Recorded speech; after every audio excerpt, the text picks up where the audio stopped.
તહેવારના શુભ સંદેશમાંથી વાંચન, અધ્યાય 3, કડી 7 થી 15. એટલે તમારે નવેસરથી જન્મ લેવો જોઈએ. એમ હું કહું એથી નવાઈ પામવાની જરૂર નથી. પવન મરજીમાં વાય તેમ વાય છે, એનો અવાજ સંભળાય છે, પણ એ ક્યાંથી આવે છે અથવા ક્યાં જાય છે એની ખબર પડતી નથી. એવી જ રીતે આત્મામાંથી થતો જન્મ પણ અકળ છે. નિકોદેમસે કહ્યું, એવું શી રીતે બને?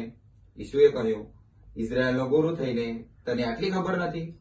હું તને સાચે સાચ કહું છું કે અમે તો જાણીએ છીએ, તે કહીએ છીએ, અને જે નજરે જોયું છે તેની સાક્ષી પૂરીએ છીએ, પણ તમે અમારી સાક્ષી સ્વીકારતા નથી. મેં તમને આ પૃથ્વીની વાતો કહી છે, તે પણ તમે માનતા નથી. હું સ્વર્ગની વાતો કહીશ, તે તમે શી રીતે માનવા હતા? સ્વર્ગમાં તો કોઈ ગયું નથી, સિવાય એક માનવ પુત્ર, જે સ્વર્ગમાંથી ઉતરી આવેલો છે, અને સ્વર્ગમાં જેનો વાસ છે. મોશેએ જેમ અરણ્યમાં સર્પ ઊંચો કર્યો હતો, તેમ માનવ પુત્રને પણ ઊંચે ચડાવવાની જરૂર છે, જેથી જેને એનામાં શ્રદ્ધા હોય તેને શાશ્વત જીવનની પ્રાપ્તિ થાય. આ પ્રભુની વાણી છે, તે આપણો આધાર છે. ઈસુની જય.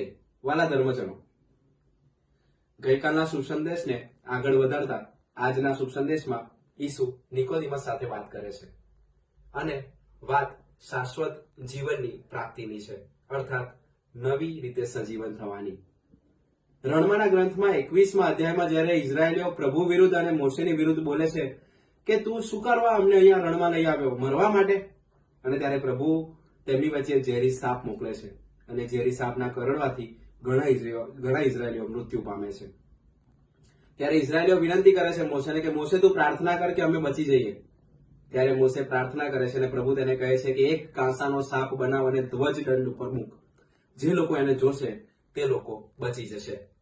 અને આજના શુભ સંદેશમાં ઈસુ પણ કહે છે કે માનવ પુત્રને પણ ઊંચે ચઢાવવાની જરૂર છે, જેથી કરીને જે કોઈ એને જોવે તેને શાશ્વત જીવનની પ્રાપ્તિ થાય. કોઈની સાથે વાદ વિવાદ કરવાની વાત નથી, કોઈની સાથે લડવાની વાત નથી, કે કોઈની સાથે તર્ક વિતર્ક કરવાની વાત નથી. માત્ર ને માત્ર શ્રદ્ધાથી જોવાની વાત છે. શ્રદ્ધા.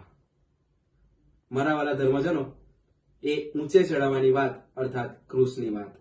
આપણે કેટલી વખત દિવસમાં ક્રૂસની નિશાની કરીએ છીએ, અને જ્યારે ચર્ચમાં જઈએ છીએ ત્યારે આપણે ક્રૂસને જોઈએ છીએ. કઈ નજરથી? ખબર નહીં. કેટલા વિશ્વાસથી? ખબર નહીં. કેટલી શ્રદ્ધાથી? એ આપણે જાણતા નથી.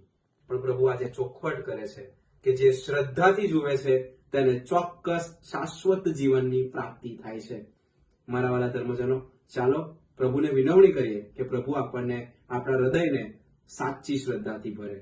ઈસુની જય.